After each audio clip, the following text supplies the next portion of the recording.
Ok, estamos. Pues muy buenas tardes, sean todos bienvenidos a esta cuarta sesión del Ficocafé virtual.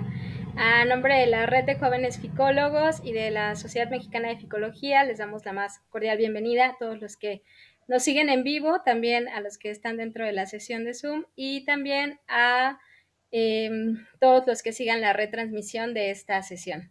El día de hoy contaremos con dos charlas, están dirigidas más que nada sobre diatomeas y bueno, vamos a darle la bienvenida a nuestra primera invitada, que es la doctora Yuriko Jocelyn Martínez Hernández. Ella estudió la licenciatura en biología por parte de la Universidad Veracruzana, realizó una maestría en ciencias con especialidad en biología marina en el CIMBESTAP Unidad Mérida, y es egresada del programa de doctorado en Ciencias Marinas del Centro Interdisciplinario de Ciencias Marinas del IPN. Durante el desarrollo de su carrera ha realizado investigaciones con diatomeas bentónicas marinas en diferentes sustratos como rocas, sedimentos y macroalgas, con interés en taxonomía, ecología y contaminación marina. Los estudios los ha realizado en el Golfo de México, así como en la península de Baja California, y ha publicado 6 artículos científicos en revistas nacionales e internacionales sobre sucesión, ecología, taxonomía durante el periodo 2017 al 2020. Actualmente se encuentra investigando sobre la respuesta de diatomeas bentónicas en ambientes marinos contaminados por desechos de cobre pertenecientes a la minería en Baja California Sur. Otro de sus intereses es la filosofía de la investigación científica y ha participado en cursos bajo la dirección del doctor David Siqueiros Beltrones, así como la participación en la publicación, la elaboración de hipótesis en estudios ficológicos. Uno de sus principales intereses es promover la importancia de la base filosófica en estudiantes de ciencia. Entonces, sin más, pues les cedo la palabra a la doctora Yuriko. Y bueno, a los asistentes que nos siguen dentro de la plataforma de Zoom, les pedimos que por favor mantengan apagados sus micrófonos y pasamos con Yuriko. Bienvenida. Hola, muy buenas tardes. Muchas gracias por acompañarnos y escucharnos. Yo les voy a compartir lo que fue parte de mi tesis de doctorado, que me da mucho gusto compartirla con todos ustedes y pues platicarles lo que se realizó en este periodo de los 4 años. Voy a compartir mi pantalla.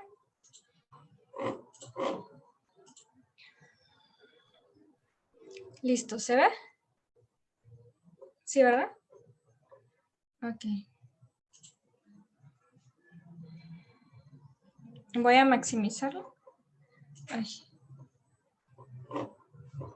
Va, un momento. Está.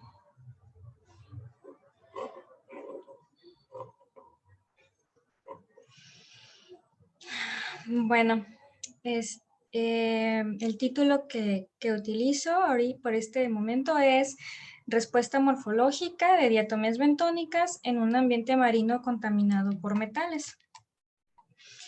Actualmente han surgido estudios con organismos para conocer la respuesta que tienen estos a ambientes que estén contaminados.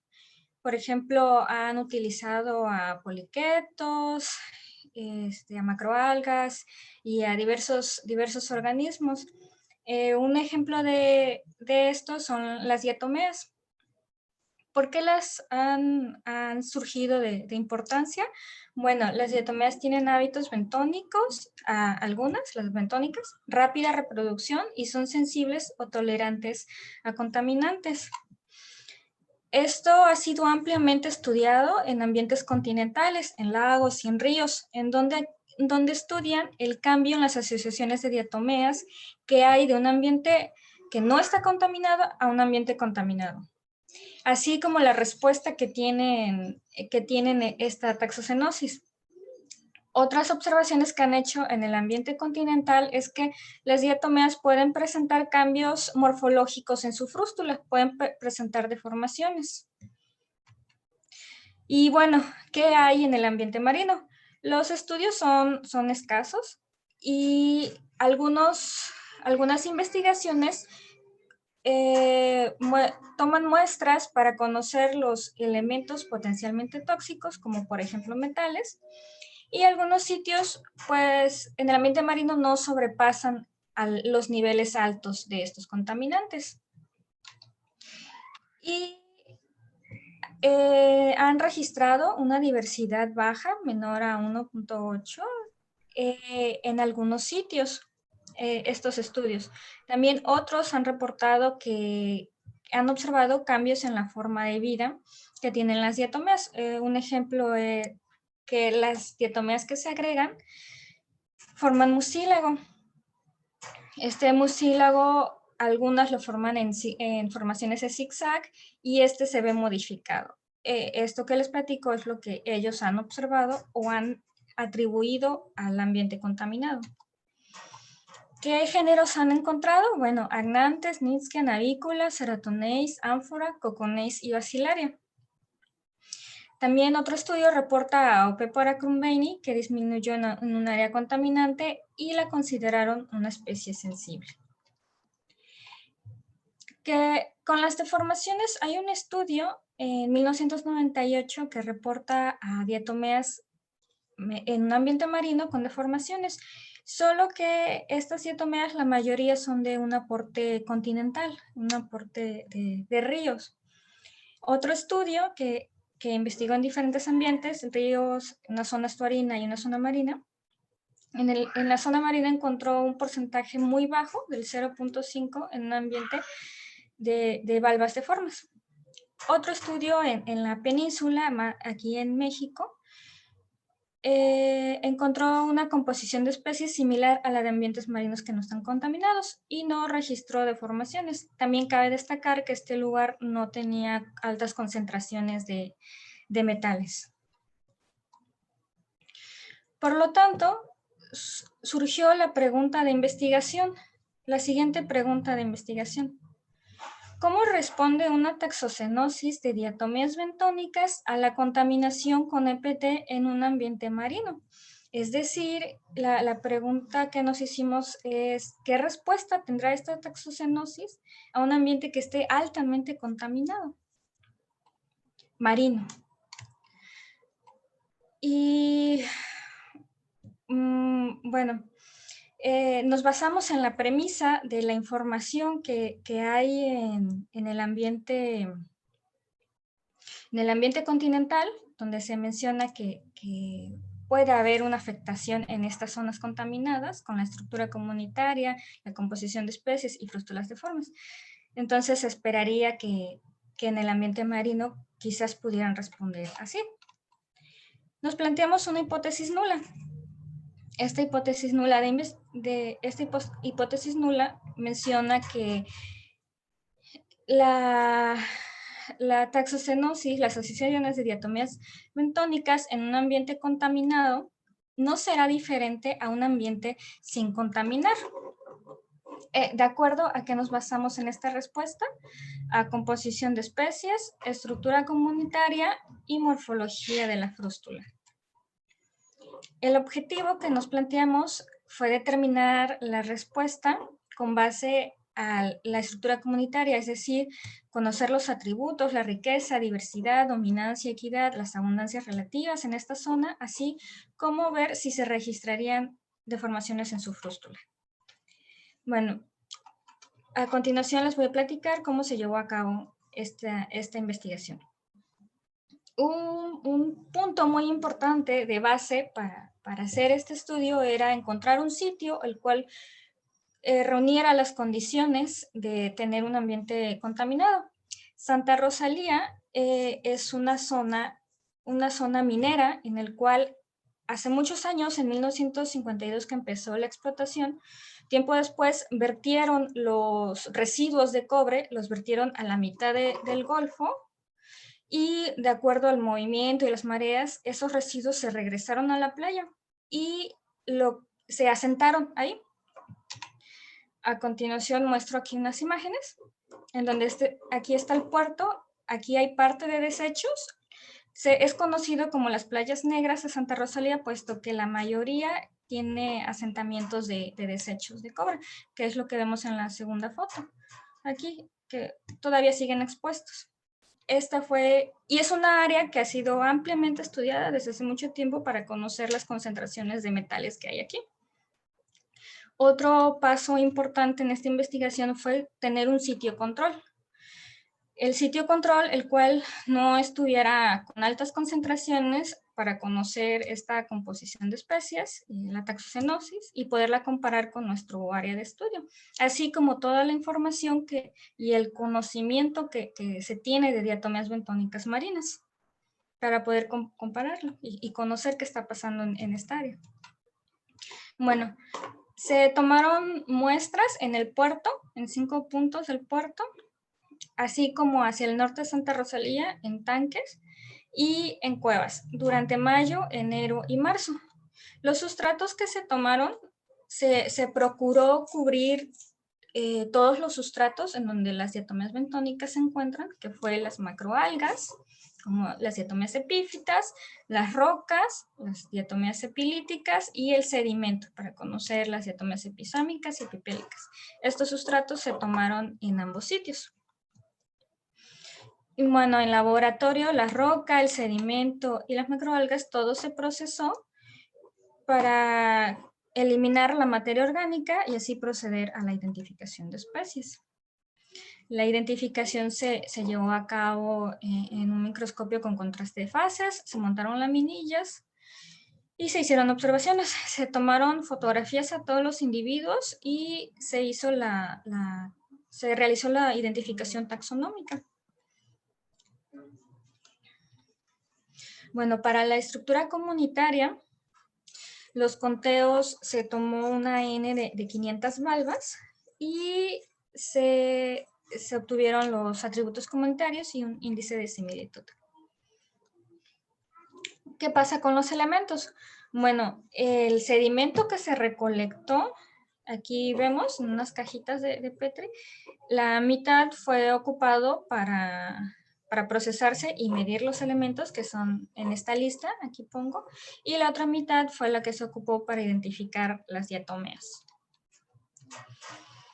Como resultados y discusión, primero les voy a platicar sobre la composición de especies. Los géneros que se encontraron mejor representados en esta área, en Santa Rosalía, fue ánfora con 28 taxa, coconeis, navícula, nisquia, diplones y agnantes. ¿Qué se observa aquí? Bueno, que estos géneros son comunes para ambientes marinos sin contaminar. Son comunes en este ambiente.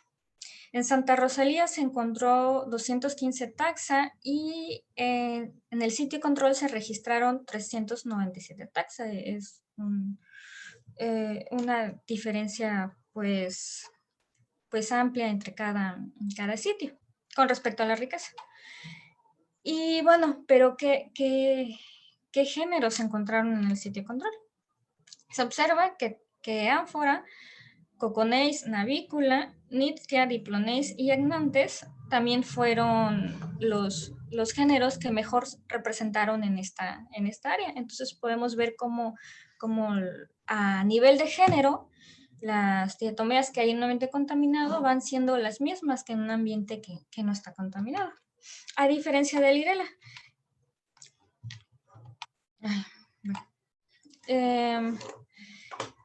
¿Y qué es lo que se observa?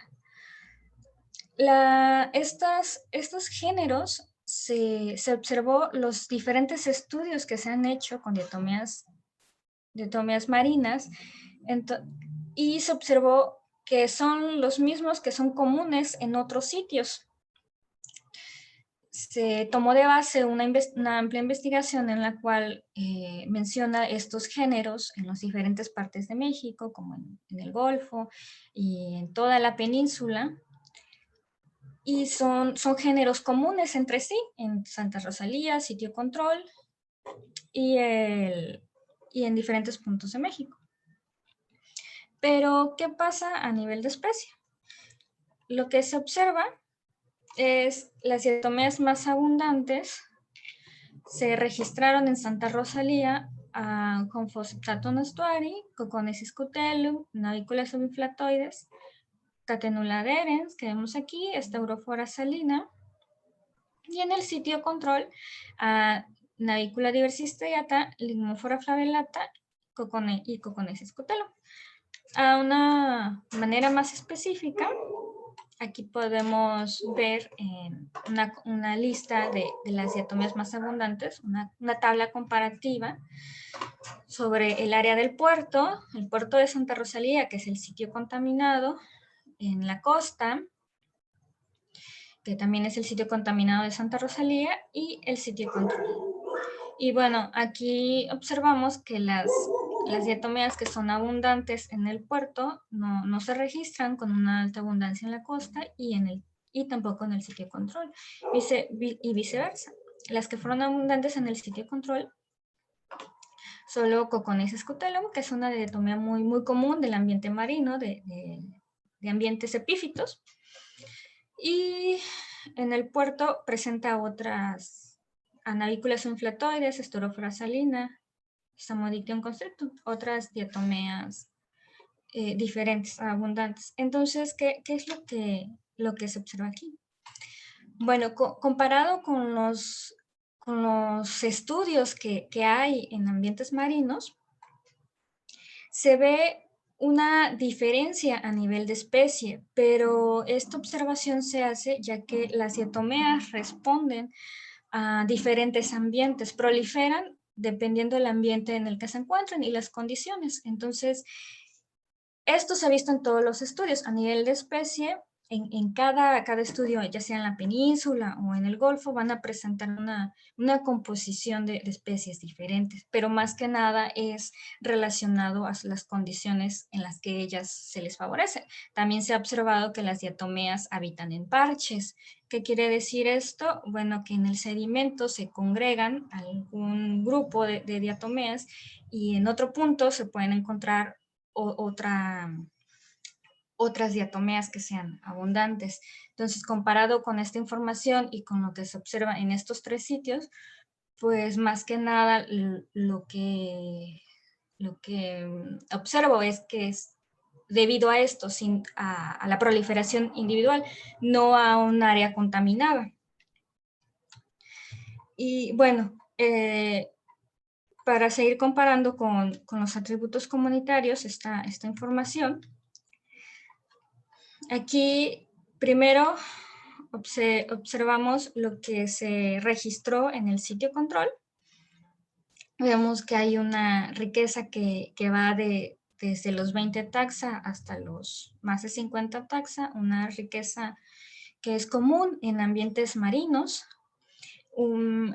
Diversos estudios han mencionado que una riqueza entre 20 a 45 taxa es una riqueza común que se encuentra en este ambiente marino.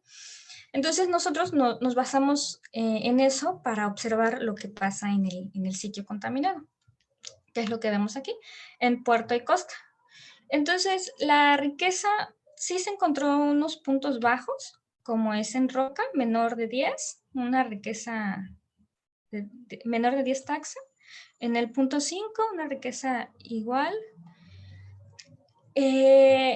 Con lo que se observa aquí en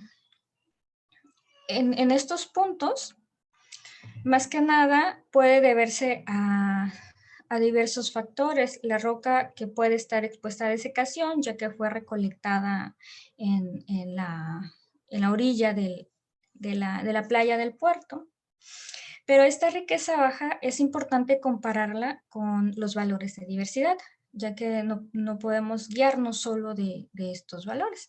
Y si comparamos los otros, los demás puntos tienen una riqueza que va de los 10 hasta los 40 taxa. Entonces hay algunos sustratos que sí presentan una riqueza común. Aquí muestro la diversidad de Shannon, que fue lo que se realizó. Y primero vemos, como les mencionaba en el anterior, la riqueza. En una riqueza baja comparamos con el sustrato. Y bueno, en el sustrato de Sargassum sí hubo una riqueza baja y una y una diversidad. Esto quiere decir que hay una diatomea que fue con Foseptantus nestuari, la que proliferó y tuvo mayor abundancia con respecto a las otras. Entonces, esta diatomea es común, es una diatomea epífita común. Hay otros estudios que la han reportado igual con proliferaciones. Entonces, se puede atribuir a esto. Otros sitios presentan una diversidad común para ambientes marinos sin contaminar, que va de 2 a 4, a valores de 4, que quiere decir que las diatomeas están bien representadas entre cada sustrato. ¿Qué es lo que se esperaba aquí? Bueno, de acuerdo con la literatura, en sitios extremos, es decir, en sitios hipersalinos o en sitios contaminados, pues la diversidad disminuye. Entonces lo que se esperaría es que en un sitio que estuviera contaminado, bajara la diversidad, pero lo que observamos es diferente. Se observó que hay una diversidad común en los diferentes sustratos. Esto también lo observamos comparando con los resultados del sitio control. Aquí en el sitio control hay una diversidad cercana a 1. Se registró ya que hubo una proliferación del ligmófora, del género ligmófora, lo que hizo que fuera más abundante.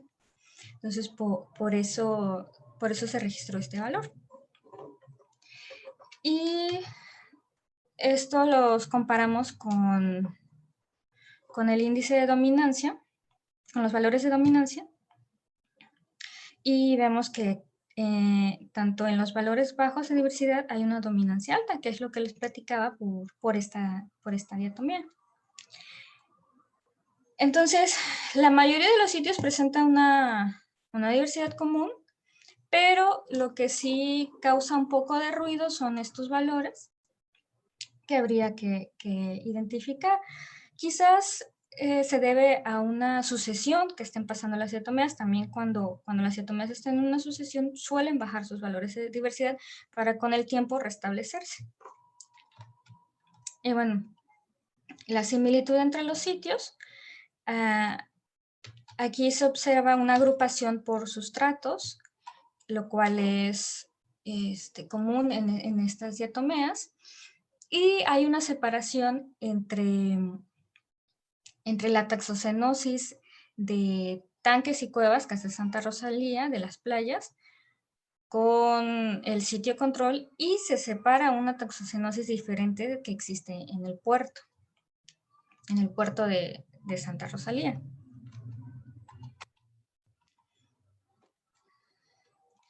Y bueno, ¿qué se registró de las frústulas deformes, que fue el tercer objetivo para conocer si se registraría alguna? Entonces, en los sustratos se registraron algunas valvas. ¿De qué partimos? Bueno, partimos de una diatomea. Aquí vemos a Coconesis scutellum, la cual presenta una simetría, unas estrías perfectamente simétricas, lo cual se ocupan para la identificación. Entonces, aquí lo que encontramos fueron unas valvas, un contorno inclinado, o en algunas partes aquí como sumido. ¿Cómo se puede distinguir? Esta diatomea muestra partes rotas. Esto es una parte rota, pero aquí vemos una inclinación, así como en esta fotografía. También diatomeas del género Agnanthes. Vemos una inclinación en la parte inferior, y vemos otras deformaciones de la valva en esta diatomea. Estas son algunas fotografías. Y bueno, se ha reportado en el ambiente continental, se ha sido ampliamente estudiado esta parte de que deformaciones de valvas se relacionan con el ambiente contaminado. Pero en el ambiente marino no hay estudios en el cual mencionen un número que diga esto es común o este número de valvas no es tan común de registrar. Aquí en Nagnantes, en el sustrato de roca, se contaron 115 valvas de Nagnantes, de las cuales 23 presentaron deformaciones.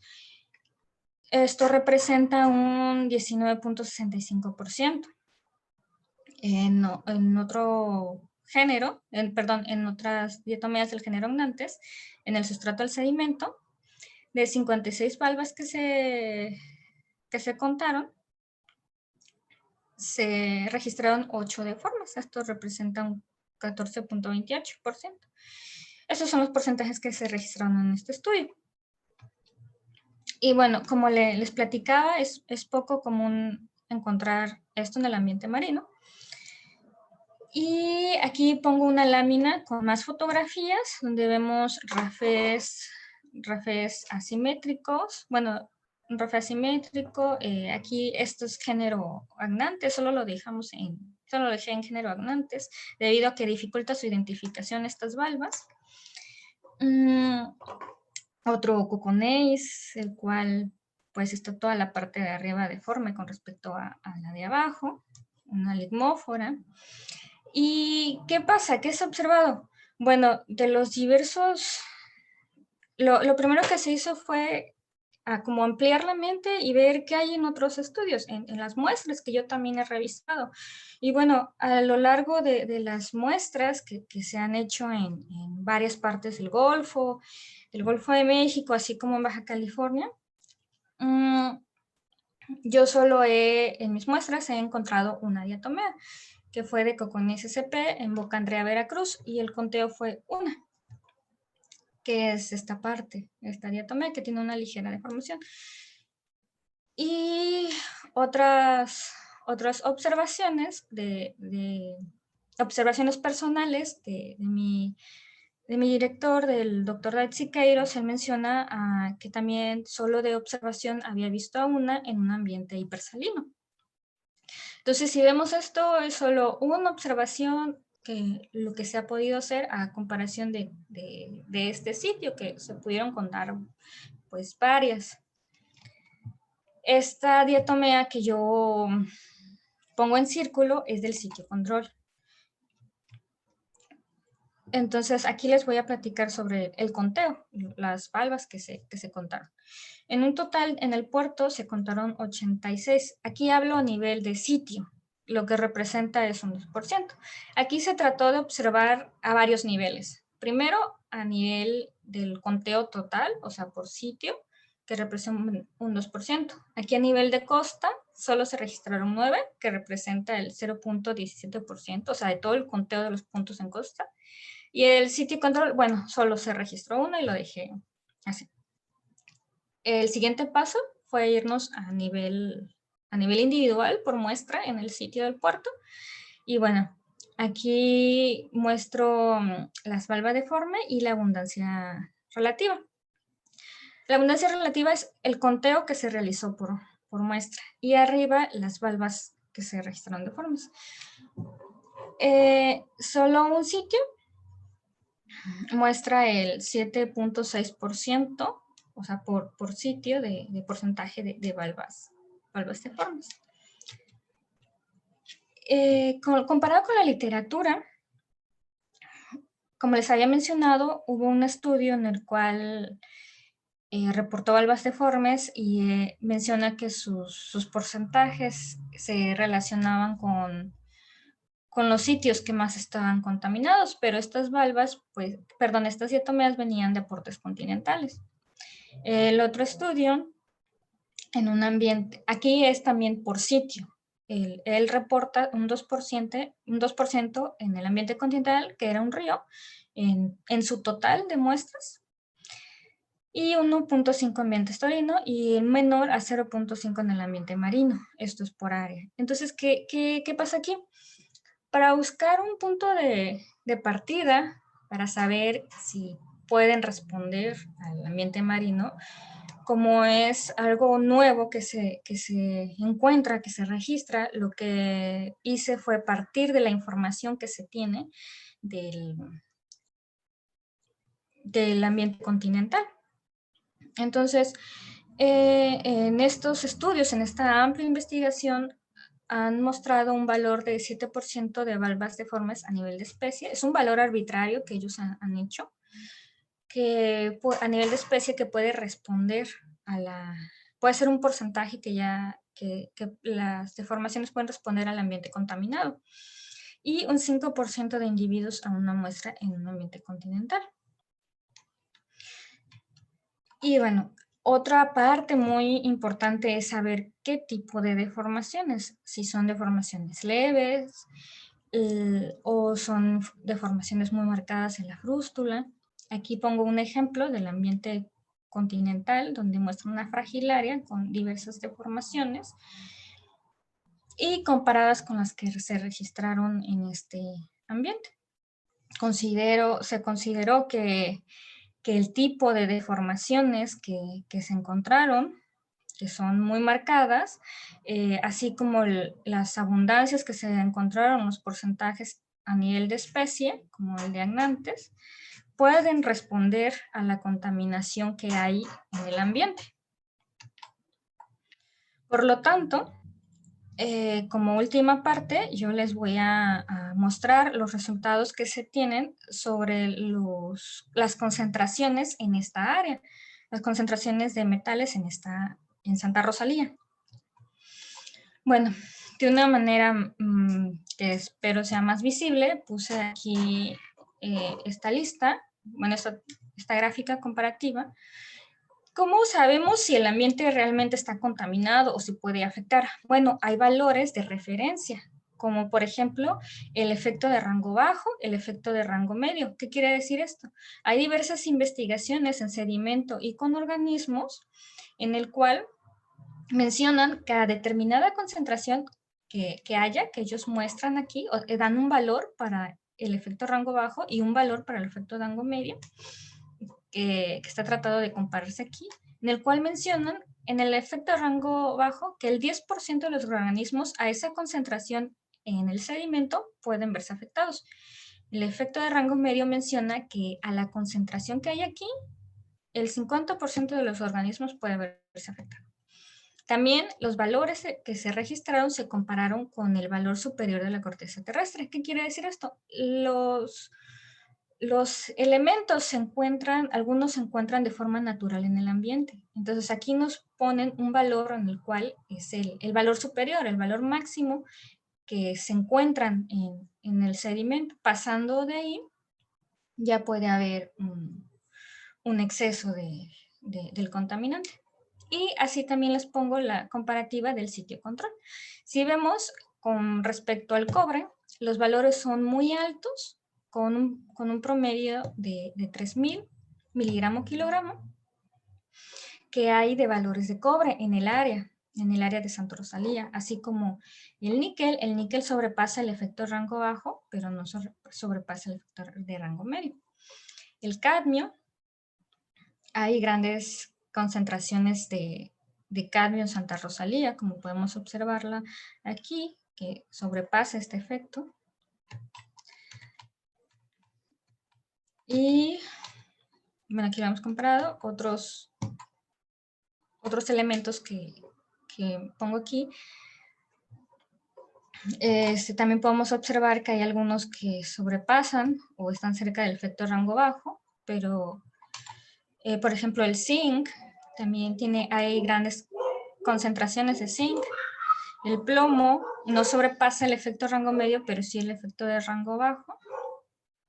Y hay grandes cantidades de uranio. Para uranio no hay referencias de efecto de rango medio, efecto de rango bajo, pero bueno, se comparan con el valor superior de la corteza y comparado a lo que hay en sitio control. En general vemos que Santa Rosalía cuenta con altas concentraciones de estos metales en el sedimento.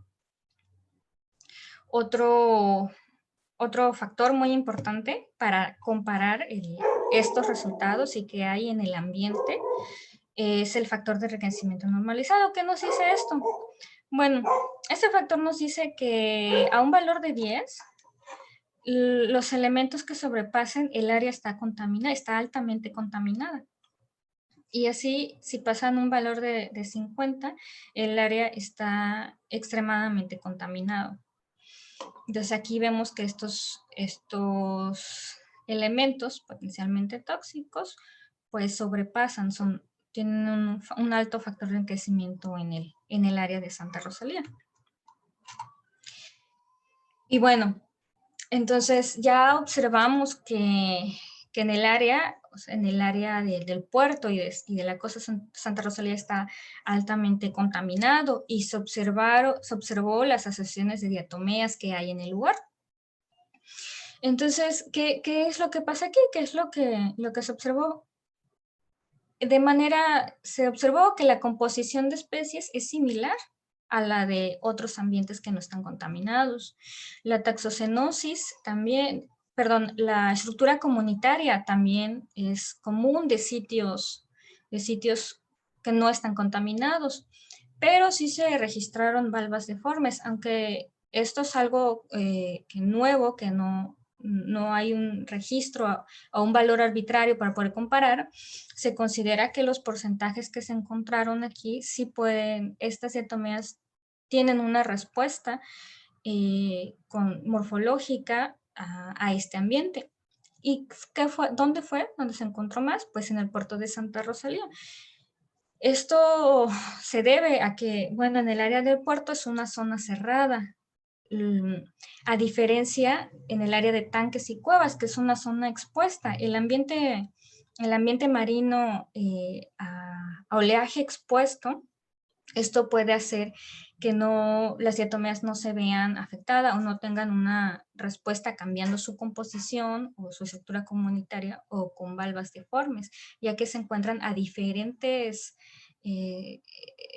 ambientes, a diferentes factores que hay en un ambiente altamente dinámico, a comparación del puerto. En el puerto tiene solo una sola entrada, hay menos movimiento y tiene descargas directas, aquí como vemos en esta zona, tiene descargas directas y constantes de desechos todavía de cobre, y aquí fue donde se encontraron las valvas deformes.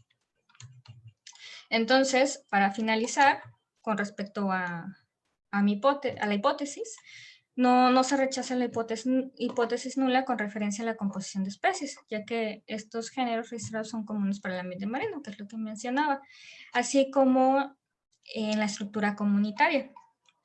Pero sí se rechaza la hipótesis nula con respecto a las deformaciones de las valvas, ya que se registró un valor mayor al 10% en el género Amnantes en el puerto de Santa Rosalía. Aquí se me fueron unas letras, perdón.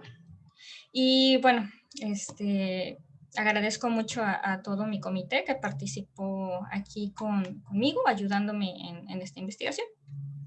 Y muchas gracias por escucharme.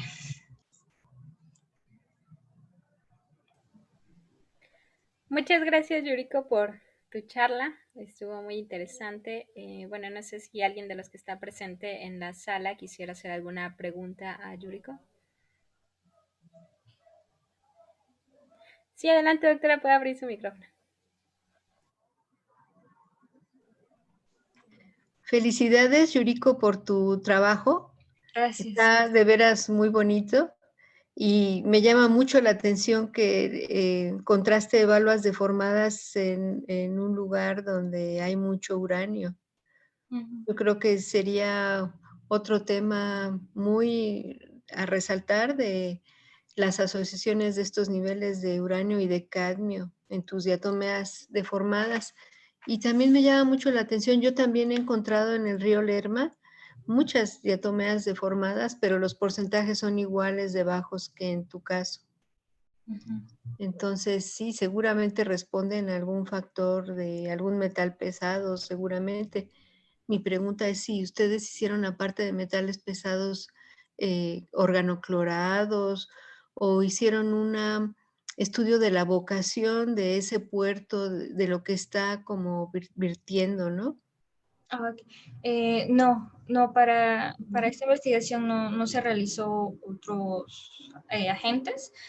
Se partió como es una larga, por decir una larga historia de estas playas y de altas concentraciones, pues partimos como tomar este sitio con estas altas concentraciones, como tomar esta referencia nada más.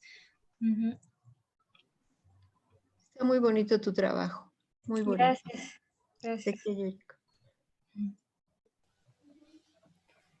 Yuriko, yo tengo una pregunta. Que, ¿Cómo utilizarías estos indicadores para que las empresas, como lo que es la minería, disminuyan o tengan mayores cuidados en lo que están virtiendo hacia los mares?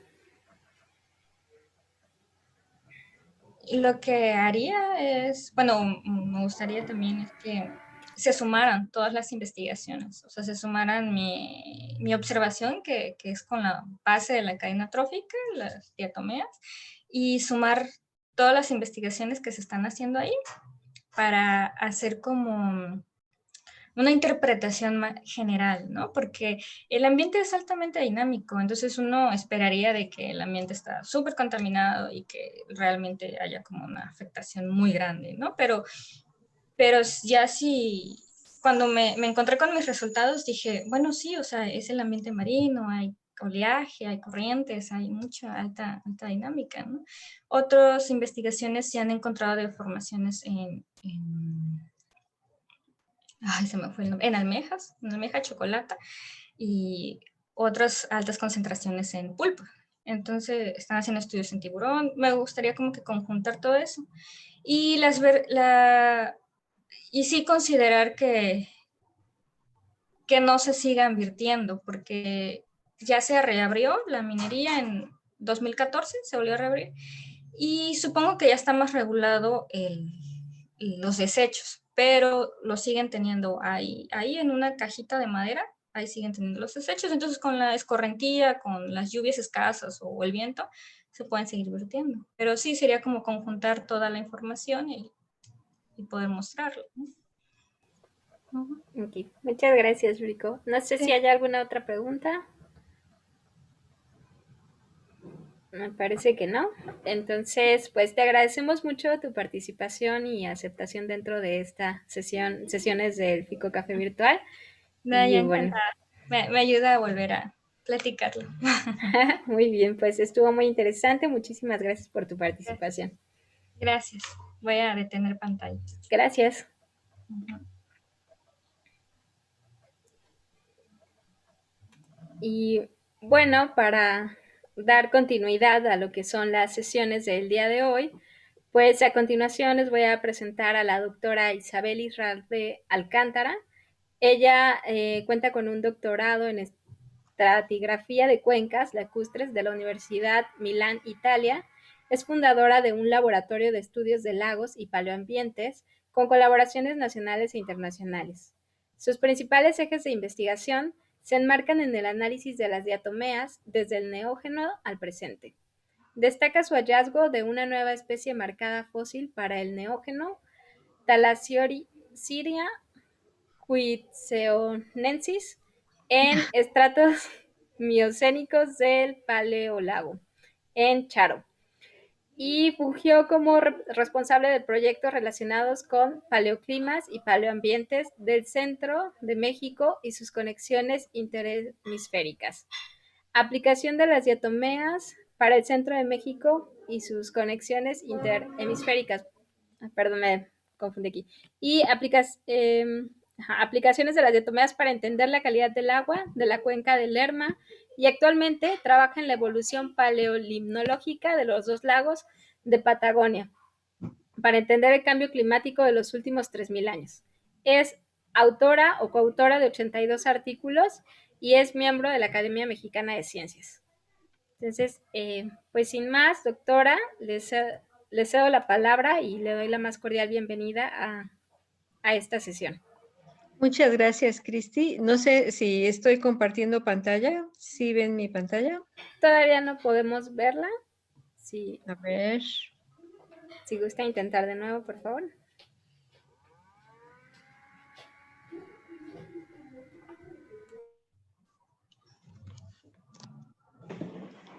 Mm, mm.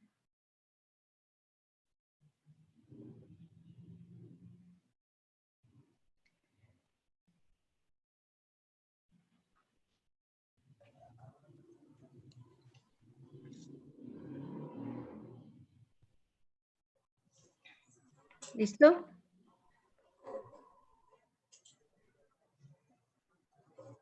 Listo, ya podemos verla. Ok. Pues muchas gracias por la invitación, Cristina, Yuriko y todos los que estén escuchando. Yo, cuando Cristina me dijo que tenía que presentar algo, pensé que solo era una charla verbal, pero viendo este grupo de ficólogos que pienso que la mayoría son biólogos, yo quería presentarles las aplicaciones de las diatomeas hacia las ciencias de la Tierra. Espero no se aburran y les sea de interés. Voy a hacer la pantalla más grande. ¿Ok? Minimizo aquí. Listo. Bueno, yo trabajo en la Universidad Michoacana de San Nicolás de Hidalgo y me he dedicado en mis 26, 27 años de trabajo aquí en la universidad a entender la evolución de las cuencas tectónicas del centro de México, para entender los eventos más trascendentes que han sucedido en estas cuencas, donde se han depositado una gran cantidad de diatomeas que han formado diatomitas o bien estratos intercalados con depósitos volcánicos que son tan comunes en esta área de México. Aquí vemos algunos de los volcanes.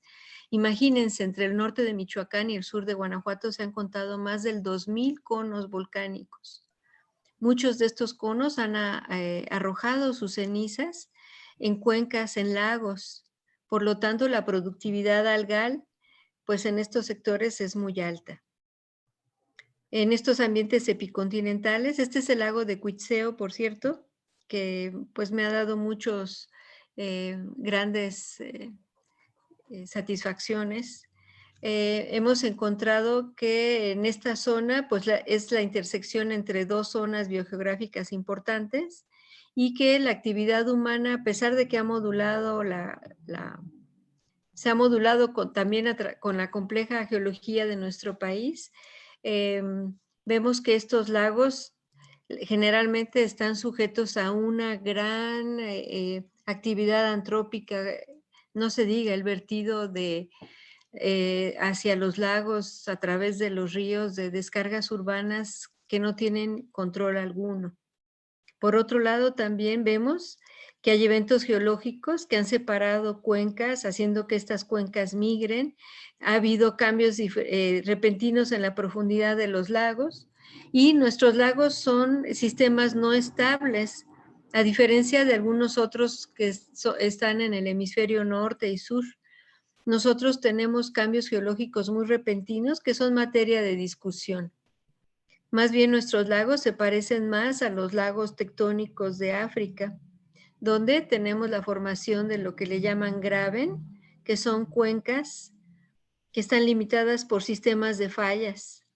Y a lo largo de estas fallas, son horizontes de debilidad, de fracturas por donde salen y se forman cadenas de volcanes.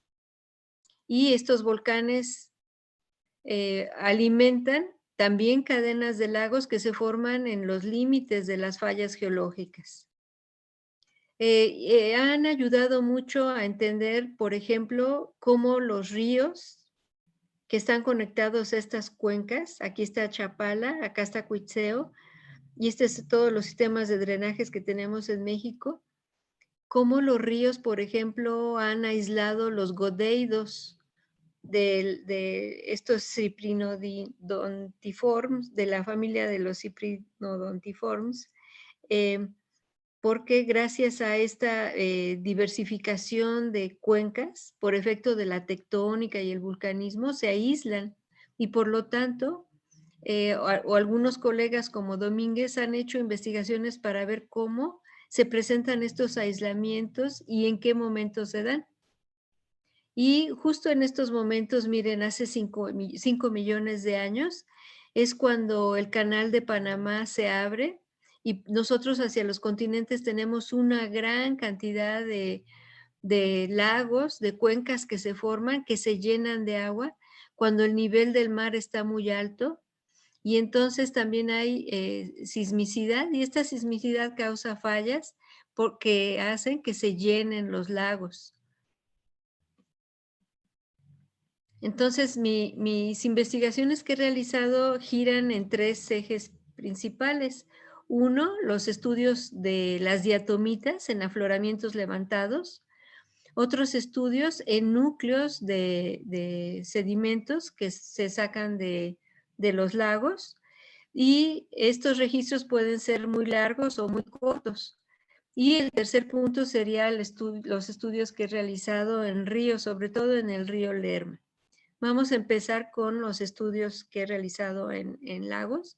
Esta es una imagen de satélite. Aquí está Chapala, aquí está Cuitzeo y aquí está Chapala y Cuitzeo de nuevo. Y vemos que forman parte de un brazo activo que se generó hace 8 millones de años, y este brazo se llenó de agua. Pero si ven en estos tonos azules, realmente los límites donde había agua eran mucho, mucho más grandes. Aquí está, por ejemplo, Pátzcuaro, más o menos similar, pero lo que es Cuitzeo y Chapala, de hecho, se ubicaban en otros sectores, algunos kilómetros más al este o hacia el norte o al sur, como el caso de Cuitzeo.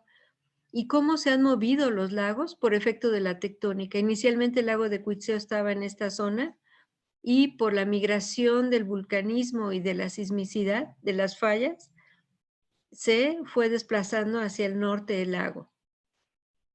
Aquí vemos, por ejemplo, cómo hace 8 millones de años había una gran extensión. Esta extensión de los lagos y de los continentes se hizo mucho más amplia entre 8 y 5 millones de años, y por lo tanto hubo una gran diversificación de organismos, no solo lacustres, sino también fósiles, mamuts, dientes de sable, todos convivieron en esta zona donde había muchos lagos. Después se cierran los lagos por efecto de las fallas, y ya nada más se quedan algunos lagos como Acambay, como Cuitzeo, como Chapala, y muchos de los otros lagos mueren. Entonces, aquí, por ejemplo, vean al fondo el lago de Chapala y cómo un volcán llegó, intrusionó material para que se levantaran estas secuencias lacustres. Y además después se deformaron. Aquí estaba mi esposo mostrando la deformación que tuvieron estos sedimentos de los lagos. ¿Y qué creen que son estas? Diatomitas. Todas estas son diatomitas, que están falladas y plegadas. Otros estudios que hemos hecho son también mediante trincheras en los bordes de los lagos. ¿Y por qué nos interesan?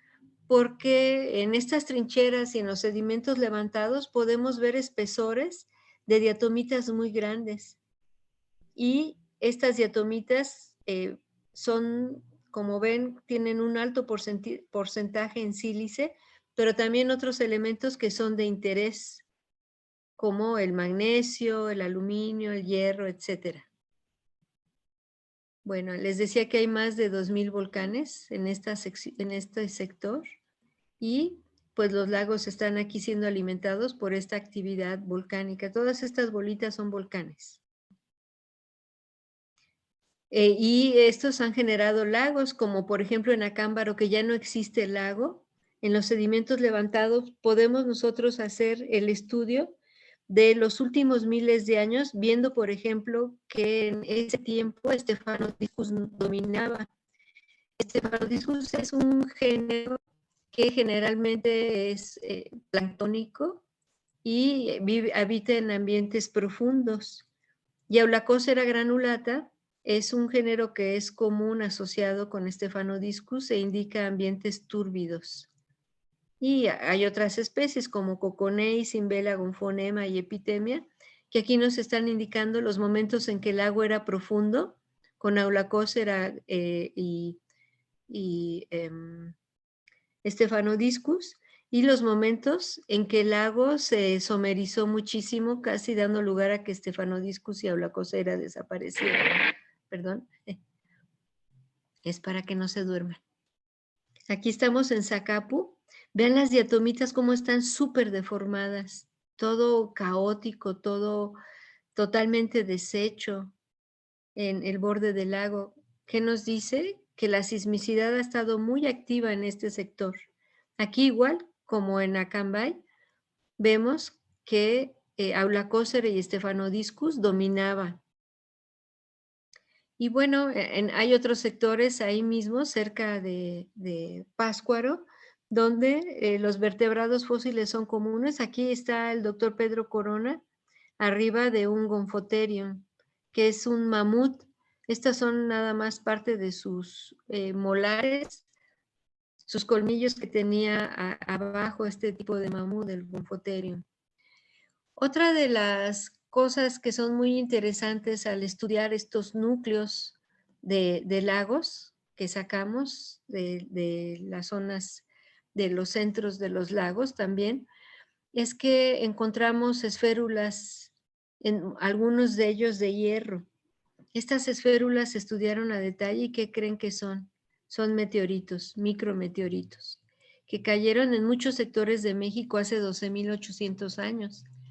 Y yo me di cuenta de estos micrometeoritos porque tenía un nivel donde Stephanodiscus niagarae era solo una muestra y subía muchísimo el porcentaje de Stephanodiscus niagarae. De hecho, no había ni antes ni después Stephanodiscus solo ahí. Y mis colegas ficólogos me decían que había hecho mal el trabajo, que ahí había gato encerrado. Algo sucedió para que yo tuviera una muestra totalmente extraña a toda la sucesión que tenía de miles de años antes y miles de años después. Analizando detalle las laminillas, veía que dentro de las laminillas había estas esférulas. Y estas esférulas son efecto de la colisión de un meteorito que cayó hace 12.800 años en varios sectores de México, cuando ya estaba el hombre, el Clovis, que no hemos encontrado Clovis en México, pero en el mundo ya había Clovis. Y entonces cuando cae el meteorito, la cola del meteorito, que trae una gran cantidad de agua, hace que suba mucho el nivel del lago. Y al subir el nivel del lago produce esta abundancia grandísima de Stephanodiscus niagarae. Acuérdense que para que cambie la distribución y abundancia de las asociaciones de diatomeas en un ambiente acuoso, necesitan pocos días y un cambio repentino, ¿no? Drástico como este que sucedió. Bueno, y las diatomitas, aquí vemos en el paleolago de Acambay, pues nos han dado mucho que decir, porque también en las diatomitas encontramos parte de estas esférulas, también justo hace 12.800 años, en momentos donde Aulacósera y Stephanodiscus en otros sectores, que no era en Cuitzeo, estaban muy, muy continuas a lo largo del tiempo presentándose.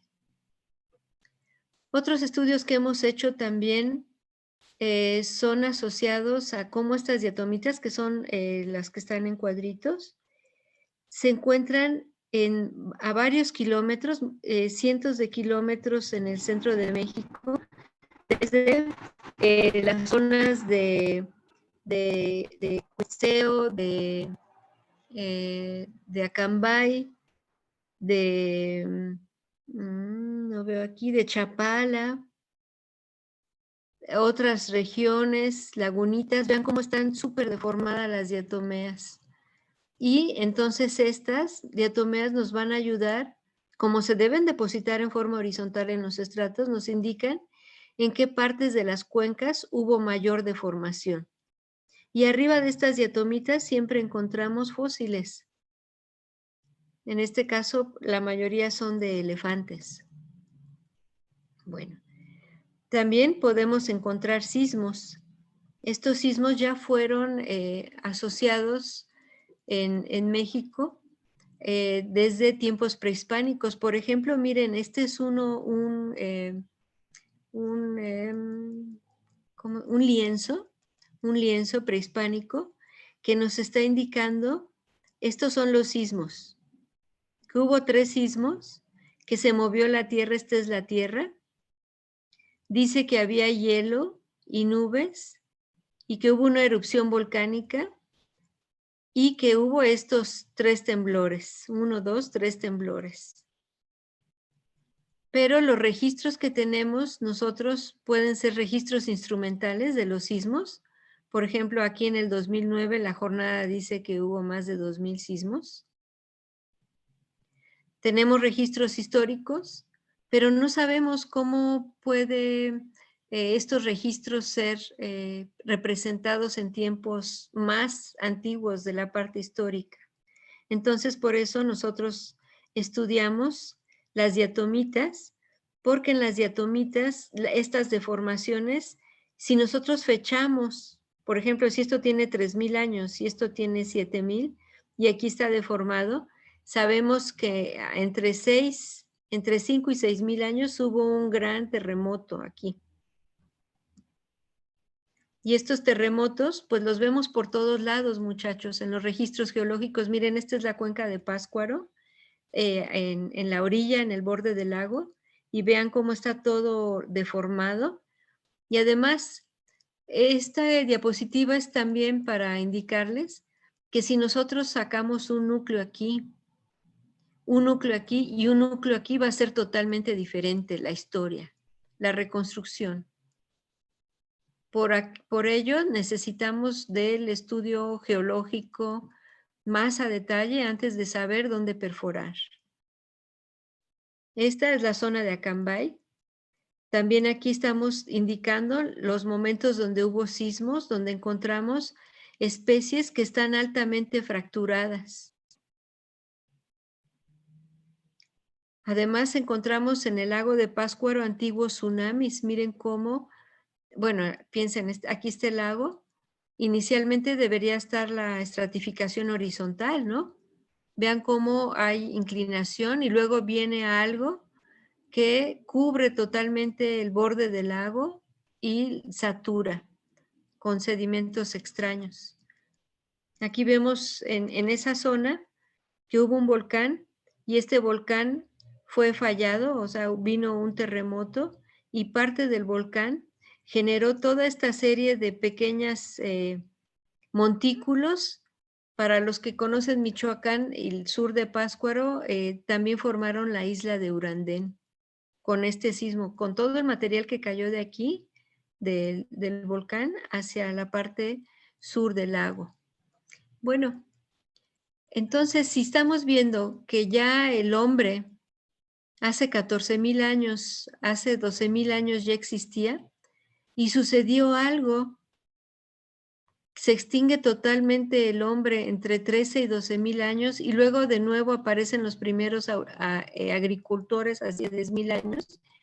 Mi interés en los últimos años fue entender por qué el hombre no está aquí.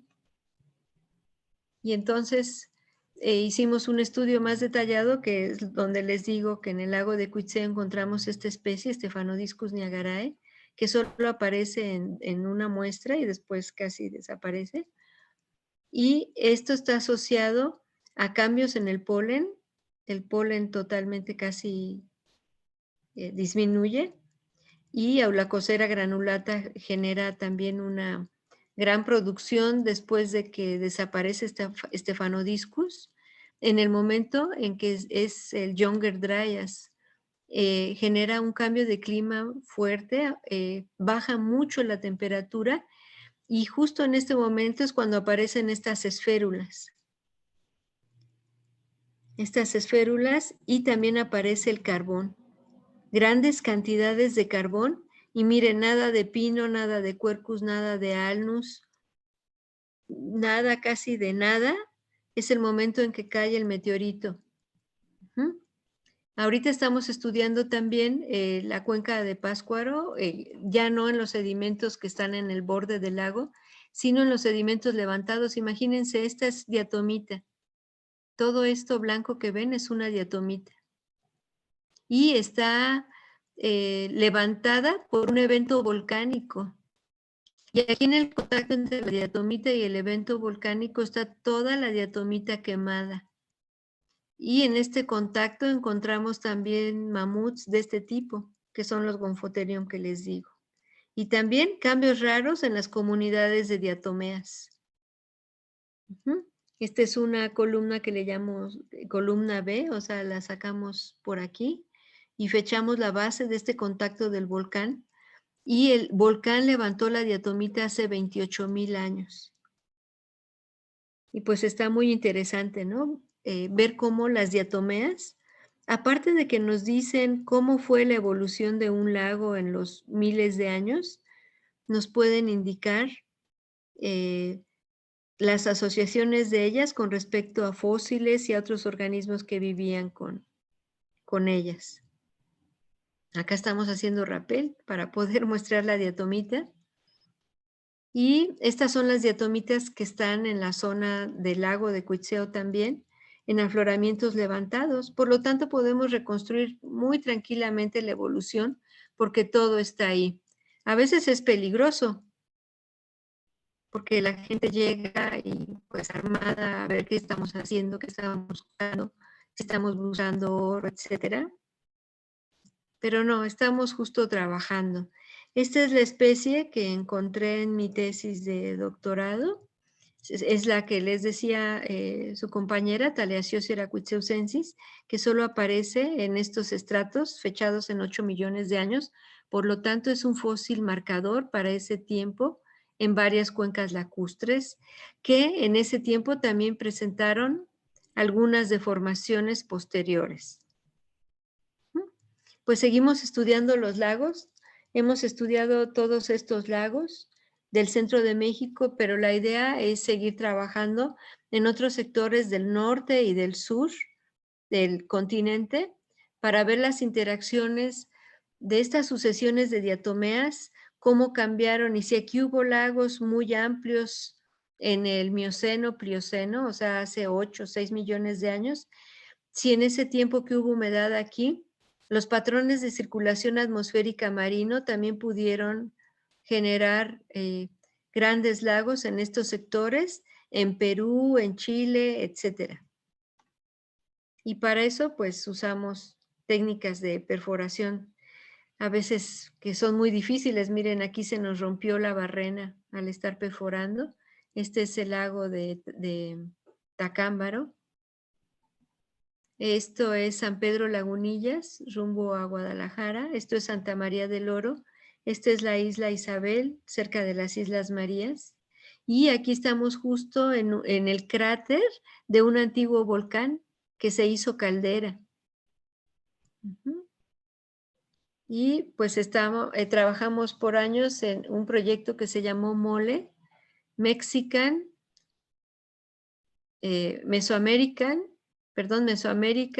Lakes Expedition, y con varias universidades, entre ellas Aberystwyth en Inglaterra, la de Minnesota y la de Nottingham, y nosotros de la Universidad Michoacana.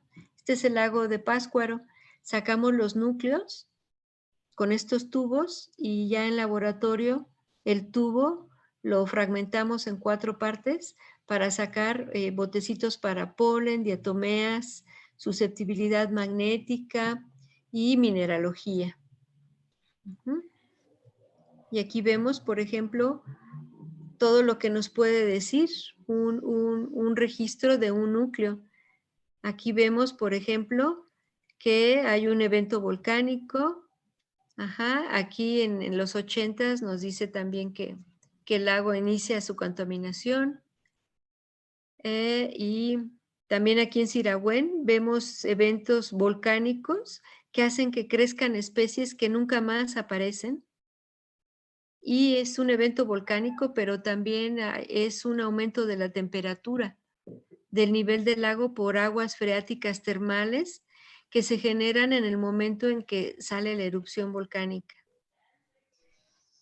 Es muy interesante aquí en el lago de Sirahuén porque miren esta colada de lava hace que el lago se represe. Inicialmente el lago formaba parte de un río que fluía hacia el lago Balsas. Entonces, cuando sacamos un núcleo de aquí, nos dimos cuenta que había coconeis en la base del núcleo y luego de repente pasa a Stephanodiscus y Aulacoseira. Perdón, Stephanodiscus no Aulacoseira, indicando entonces un aumento rapidísimo del nivel del lago. ¿Cómo perforamos? Pues aquí está con el equipo de la UNAM. Estas son unas salchichas gigantes que entran en esta plataforma y aquí metemos los tubos y una vez que los metemos, pues sacamos estos núcleos que ven aquí. Hemos perforado en zonas que ahora ya están secas. Este es Valle de Santiago, miren, ya no hay nada de agua ahorita. Y pues estas son algunas de las cosas simpáticas de esa región, ¿no? Las lechugas, los jitomates, las zanahorias son un poco extrañas, como ven. Aquí estamos perforando en el borde del lago de Chapala y vean también las evidencias de deformación que salen en los núcleos. Y pues ahorita ya estamos muestreando también para ver en estas regiones cómo son los manantiales termales y cómo son las diatomeas que existen en estas regiones de manantiales termales. Aquí hay un río y pues es toda la descarga de Morelia hacia este sector, por lo tanto pienso que vamos a encontrar también aquí como en el Lerma, comunidades deformes. Este es el registro más profundo del lago de Cuitzeo, que tiene más de 80,000 años, y vemos cómo hay variaciones en el calcio, en el magnesio, en el sodio, por ejemplo aquí, que pueden estar asociadas ya sea a eventos volcánicos o evaporación. Estos eventos de evaporación se pueden ver aquí también. Fases de sequía están en rojo y fases de humedad están en amarillo. Hay zonas ya muy secas, pero no siempre estuvieron así los lagos.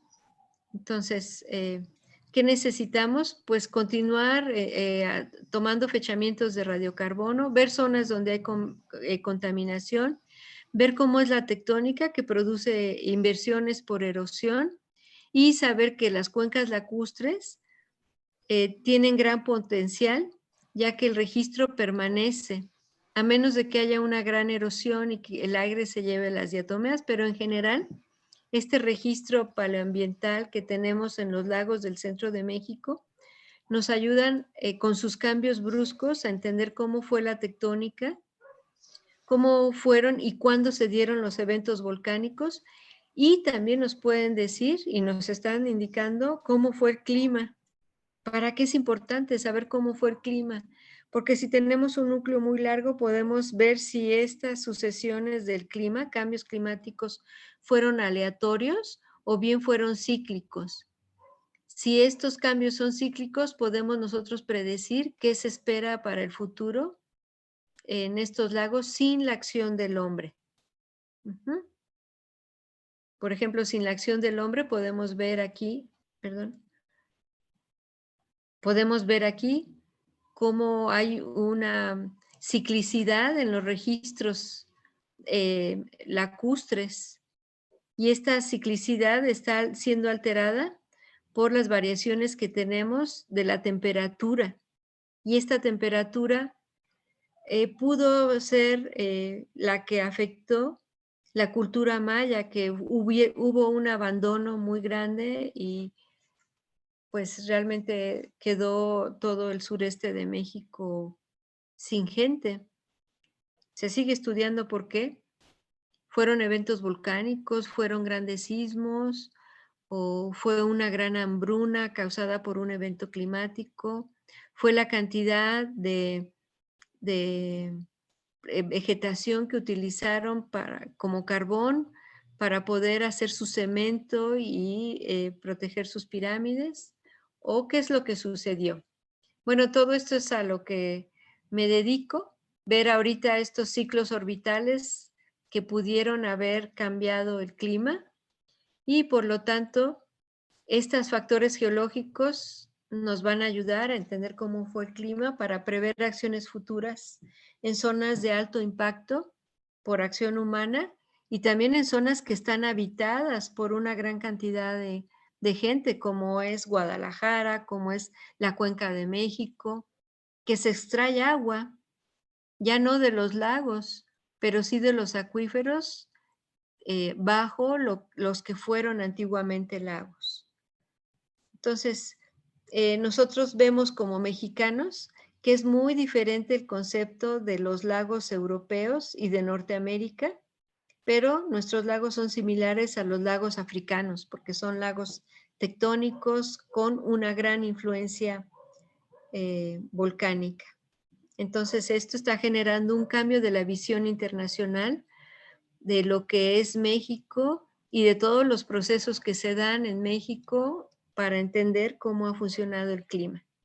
Pues aquí estamos con un grupo de colegas que estamos trabajando las zonas de México. Este es el profesor Jim Bishop, que nos ayuda mucho con la geoquímica, la doctora Domínguez, que estudia el polen, yo, y pues algunos otros alumnos y colegas. Pues es todo, no sé si tengan alguna pregunta.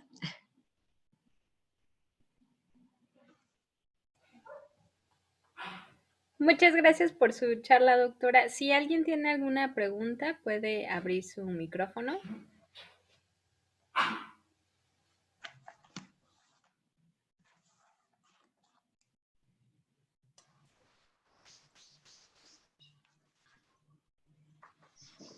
Pues las diatomeas hay en todos lados, en charcos de agua, en pequeñas fuentes antrópicas, en ríos, en lagos, en mares.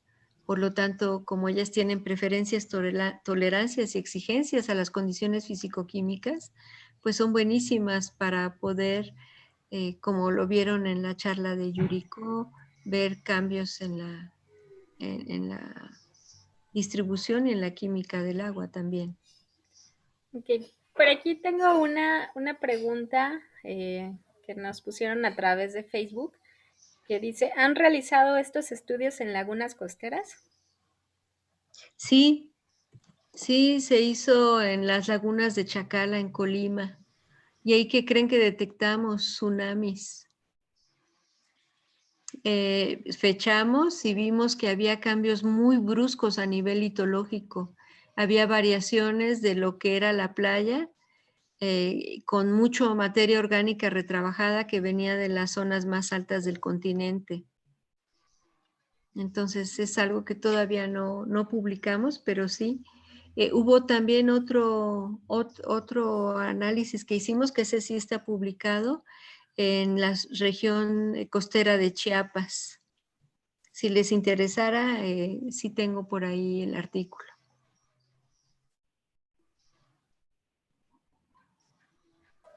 Ok, muchas gracias, doctora. No sé si haya alguna otra pregunta. Yo quiero aprovechar, Cristina. Sí, adelante, doctor. ¿Sí me escuchan? Hola, Isabel, ¿cómo estás? Qué gusto verte y oírte.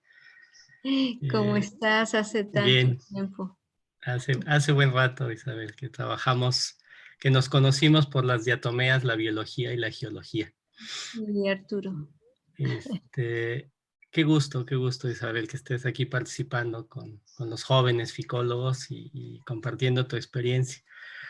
Evidentemente, lo que uno te diga va a estar más sesgado, porque a mí también me apasionan las diatomeas, pero una cualidad que tienen estos grupos que quisieras compartirles a los jóvenes de la importancia de trabajar con estos grupos y las posibilidades de uso como bioindicadores, como ya de alguna manera lo comentaste, y la necesidad que hay de hacerlo en muchos lugares, tanto continentales como costeros, como marinos. Pero bueno, más la experiencia continental y ello. Ay, Enrique, no, bueno, yo te he dicho Arturo siempre. Está bien, me gusta. Tú sabes, desde que hiciste tu tesis en la zona de San Luis Potosí, que eran hábitats pristinos, hermosos, pues las diatomeas ahí te estaban indicando justo comunidades de aguas muy limpias. Como les decía, tienen tolerancias, preferencias y exigencias hacia distintas condiciones y son súper sensibles en poco tiempo a cambios ambientales. Entonces, el problema es que no hay muchos ficólogos. Las diatomeas, como ustedes pueden ver, son fáciles de muestrear, muy fáciles de muestrear. No necesitamos grandes análisis ni grandes equipos para poderlas identificar. Y esto permite para los gestores de agua, en general, de la CNA, etcétera, saber cómo está su hábitat, cómo está su río, cómo está su presa, cómo está su lago. Simplemente viendo las variaciones en las comunidades de diatomeas. El problema, aparte de que no hay ficólogos, es de que la taxonomía es un poco tediosa y por lo tanto requiere un gran entrenamiento, de años de entrenamiento, y requiere también tener una información bibliográfica amplia para poder comparar, ya que la taxonomía de las diatomeas se hace de forma comparativa. El otro problema que vemos como, bueno, yo no soy ficóloga, soy geóloga que me ayudo de las diatomeas, es de que no hay suficiente información de la ecología de las diatomeas de México. Y siempre nos enfocamos a la revisión de material y preferencias ecológicas que se encuentran en otros lados del mundo, como en Europa, en España, Italia, Rusia, o en Norteamérica o en Sudamérica, en Brasil. Entonces sí requerimos más ficólogos que se dediquen a estudiar más ríos de México, más cuencas de México. Es muy poco de veras lo que hemos hecho y saben, muchachos, nuestro paso por la vida es muy corto, pero corto. Entonces lo que hagamos en pocos años va a ser muy valioso para lo que dejemos a nuestras futuras generaciones de ficólogos. Yo los insto de veras a que si les gusta, no dejen de trabajar en esto y sigan a un paso constante para que puedan sacar algo que pueda ayudar a México. Muy bien, Isabel, muchas gracias. Es un muy buen llamado a la juventud, a la necesidad de continuar esto. Hay trabajos muy bonitos, nuevos, de Víctor Salinas para la Cuenca de México, Sí. de Demetrio Mora para una parte de Lerma, Virginia.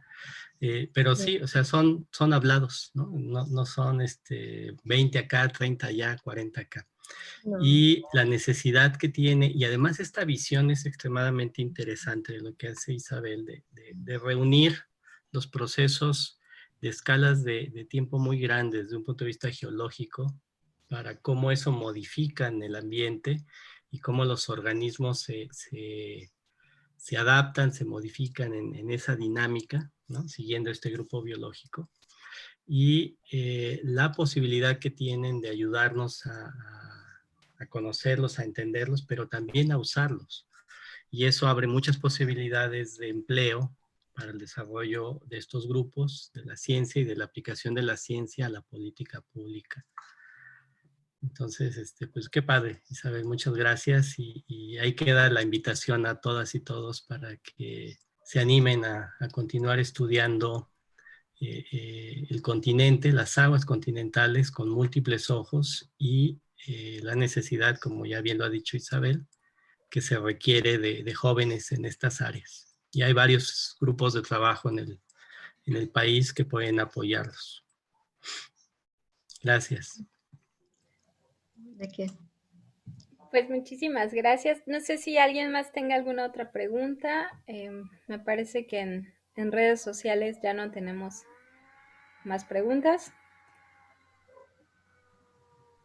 Bueno, entonces Pues muchísimas gracias por esta interesante charla. Sobre todo le agradecemos mucho este último mensaje que nos deja para motivarnos a todos los jóvenes, sobre todo a los jóvenes ficólogos que estamos empezando nuestra carrera en esta parte y ver otras oportunidades para seguir desarrollándonos. Y bueno, pues sin más, le agradezco mucho su participación dentro de esta sesión del Ficocafé virtual. Agradecemos a los asistentes, agradecemos también a las personas que nos siguen a través de Facebook y bueno, los invitamos a sumarse a nuestras redes sociales a través de Facebook y al canal de YouTube. Búsquenos como Red de Jóvenes Ficólogos Mexicanos. Y bueno, de manera personal, pues también agradezco mucho a Tonatiu, a Julio y a César que están detrás de la organización de este evento y a la Sociedad Mexicana de Ficología. Muchas Muchas gracias. gracias a todos. Gracias.